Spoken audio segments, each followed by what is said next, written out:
नमस्कार, स्वागत है आप सभी का डेली न्यूज बिहार में। बात करेंगे आज की पूरे बिहार की 10 बड़ी अहम और ताजा खबरों की जो आज दिन भर सुर्खियों में रही और आपके लिए जानना बेहद जरूरी है। फटाफट अंदाज में आज जानेंगे पूरे बिहार की नौकरी, शिक्षा, रोजगार और मौसम से जुड़ी खबरों को। तो चलिए शुरू करते हैं पहली खबर से।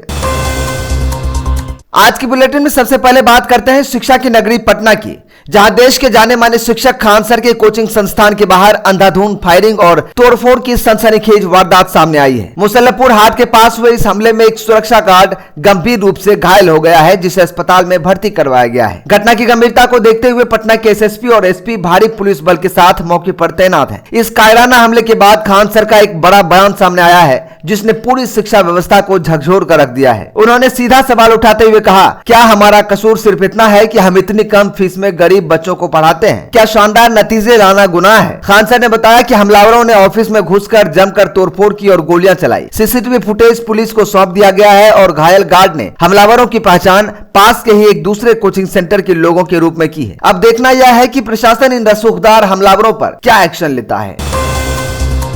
बिहार के न्यायिक इतिहास में एक नया अध्याय जुड़ने जा रहा है। केंद्र सरकार ने सुप्रीम कोर्ट कॉलेजियम की सिफारिश को अपनी हरी झंडी दे दी है, जिसके बाद जस्टिस मीनाक्षी मदन राय पटना हाईकोर्ट की नई मुख्य न्यायाधीश चीफ जस्टिस नियुक्त की गई हैं। वह 4 जून को वर्तमान मुख्य न्यायाधीश संगम कुमार साहू की सेवानिवृत्ति के ठीक बाद अपना पदभार संभालेंगे। आपको बता दें कि जस्टिस मीनाक्षी मदन राय का सफर बेहद प्रेरणादायक है। वह सिक्किम हाईकोर्ट में न्यायाधीश बनने वाली सिक्किम की पहली महिला है। 12 जुलाई 1964 को जन्मी जस्टिस राय ने गंगटोक और कुर्सियोंग से अपनी शुरुआती पढ़ाई की और बाद में दिल्ली विश्वविद्यालय के प्रतिष्ठित लेडी श्री राम कॉलेज से राजनीति विज्ञान में स्नातक की उपाधि प्राप्त की। केंद्रीय विधि एवं न्याय मंत्री अर्जुन राम मेघवाल ने राष्ट्रपति की इस मंजूरी की आधिकारिक घोषणा की है। बिहार को एक महिला मुख्य न्यायाधीश मिलने से न्याय व्यवस्था में एक नई ऊर्जा और दृष्टिकोण की उम्मीद जग गई है।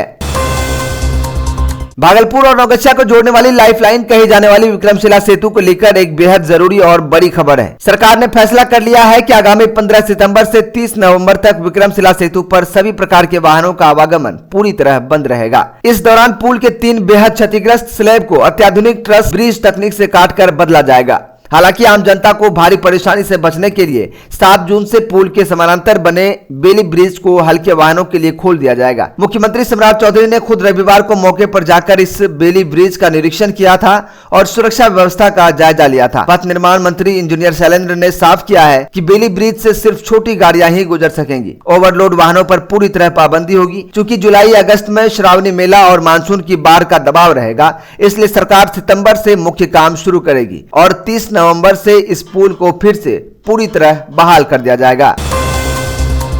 बिहार के सियासी गलियारों में इस वक्त असदुद्दीन ओवैसी की पार्टी एआईएमआईएम के एक दांव ने भारी हलचल पैदा कर दी है। एआईएमआईएम ने राष्ट्रीय जनता दल आरजेडी यानी लालू यादव की पार्टी से पुराने एहसानों का हिसाब मांगते हुए विधान परिषद की एक सीट पर सीधा दावा ठोक दिया है। ओवैसी की पार्टी ने महागठबंधन को परोक्ष संदेश भेजा है कि इस बार उन्हें विधान परिषद चुनाव में एक सीट के लिए समर्थन चाहिए। इस दावे ने आरजेडी के रणनीतिकारों को भारी धर्म संकट में डाल दिया है, क्योंकि इस बार विधायकों के गणित के हिसाब से महागठबंधन के खाते में सिर्फ एक ही सीट आने की गुंजाइश दिख रही है। ऐसे में अगर वो सीट एआईएमआईएम को दे दी गई तो आरजेडी और कांग्रेस के अपने नेताओं का क्या होगा? पार्टी के अंदरूनी सूत्रों का कहना है कि इस उलझन का हल अब सिर्फ किंगमेकर लालू प्रसाद यादव ही निकाल सकते हैं, जो फिलहाल सिंगापुर में अपने रूटीन हेल्थ चेकअप के लिए गए हुए हैं। उन्होंने स्वदेश लौटते ही बिहार की राजनीति का यह सस्पेंस खत्म होने की उम्मीद है। बिहार के किसानों और बंद पड़े उद्योगों के लिए एक बहुत ही शानदार और बड़ी खुशखबरी आ रही है। बिहार सरकार ने राज्य की बंद पड़ी चीनी मिलों को दोबारा जिंदा करने और किसानों की आमदनी को दोगुना करने के लिए एक ऐतिहासिक कदम उठाया है। मंगलवार को बिहार के गन्ना उद्योग विभाग ने पुणे के विश्व प्रसिद्ध वसंत दादा शुगर संस्थान के साथ एक समझौता ज्ञापन पर हस्ताक्षर किए हैं। इस कार्यक्रम की अध्यक्षता करते हुए गन्ना उद्योग मंत्री संजय कुमार ने कहा कि नीतीश सम्राट सरकार 7 निश्चय थर्ड के तहत समृद्ध उद्योग सशक्त बिहार के सपने को पूरा करने में जुटी है। इस समझौते के बाद पुणे का यह संस्थान बिहार को आधुनिक गन्ना उत्पादन तकनीक और वैज्ञानिक विशेषज्ञता और मिलों की कार्यक्षमता सुधारने के लिए रणनीतिक सहयोग देगा। वीएसआई के महानिदेशक संभाजी कडू पाटिल ने भी माना है कि बिहार में गन्ने के क्षेत्र में असीमित संभावनाएं हैं। इस फैसले से उत्तर और सिसवान बिहार के लाखों गन्ना किसानों के दिन बहराने वाले हैं। बिहार के शिक्षा विभाग ने प्रदेश भर में चल रहे राजकीय प्रस्वीकृत अनुदानित मदरसों को लेकर एक बड़ा और सख्त आदेश जारी कर दिया है। अब राज्य के सभी जिलों में मदरसों की जमीनी हकीकत जांचने के लिए प्रखंड स्तर पर 3 सदस्यीय विशेष कमेटियों का गठन किया जाएगा। शिक्षा विभाग के सचिव द्वारा जारी इस आदेश के बाद सभी जिलाधिकारियों को मुस्तैद कर दिया गया है। इस जांच कमेटी में स्थानीय वीडियो या अंचलाधिकारी, प्रखंड शिक्षा पदाधिकारी और पास के सरकारी हाई स्कूल के सीनियर हेडमास्टर शामिल होंगे। इस कमेटी को सिर्फ 10 दिनों के भीतर अपनी गोपनीय रिपोर्ट शिक्षा विभाग को सौंपनी होगी और जांच के दौरान मुख्य रूप से यह देखा जाएगा कि मदरसे नियमों के मुताबिक चल रहे हैं या नहीं, वहां वास्तविक में कितने छात्र पढ़ने आ रहे हैं, शिक्षकों की हाजिरी कितनी है और भवन की स्थिति कैसी है। अगर कोई मदरसा बंद मिला या सिर्फ कागजों पर चलता पाया गया तो उसका सरकारी अनुदान तुरंत बंद कर दिया जाएगा और कानूनी कार्रवाई की जाएगी।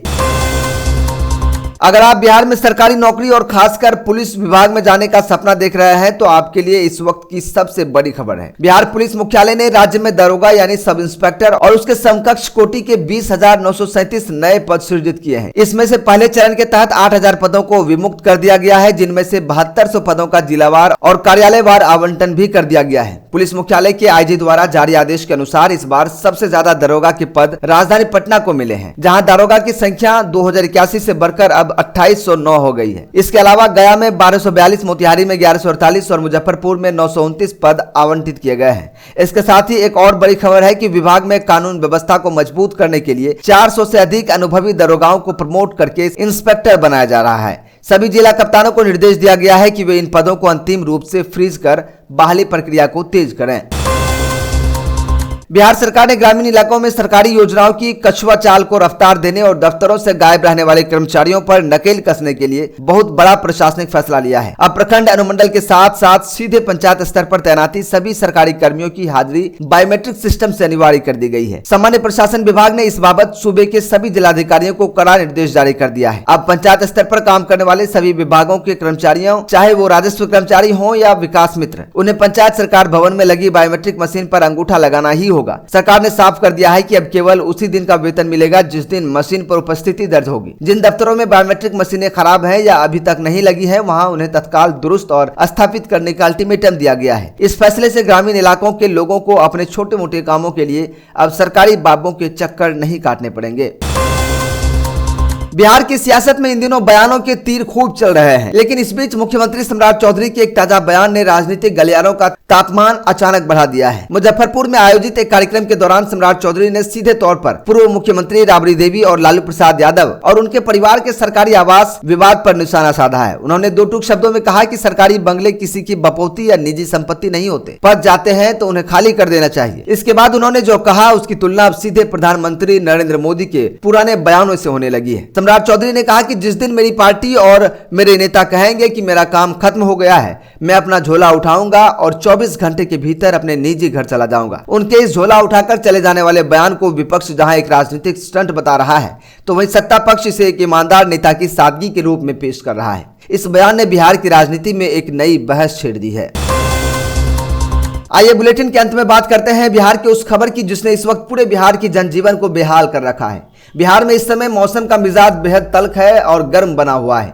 हालांकि इस समय राज्य का वास्तविक तापमान 29 डिग्री सेल्सियस रिकॉर्ड किया गया है, लेकिन हवा में अत्यधिक उमस होने के कारण यह शरीर को 33 डिग्री सेल्सियस जैसा महसूस हो रहा है। आसमान में हल्के बादल जरूर है, लेकिन वो राहत देने के बजाय गर्मी को और बढ़ा रहे हैं। पश्चिमी दिशा से 3 मील प्रति घंटे की रफ्तार से हवाएं चल रही है। मौसम विभाग के अनुसार आज पूरे दिन आसमान मुख्य रूप से साफ रहेगा और तेज धूप खिली रहेगी। दिन का अधिकतम तापमान 38 डिग्री तक पहुंचने का अनुमान है, जबकि रात के समय थोड़ा गिरकर 29 डिग्री सेल्सियस तक आ जाएगा। सबसे बड़ी चिंता की बात यह है कि मौसम विभाग ने आने वाले दिनों के लिए बिहार के कई जिलों में भीषण लू यानी हीट वेव का रेड और ऑरेंज अलर्ट जारी किया है। ऐसे में हमारी आपसे अपील है कि दोपहर के समय सीधे धूप में निकलने से बचें, सूती कपड़े पहनें और खुद को पूरी तरह से हाइड्रेट रखें।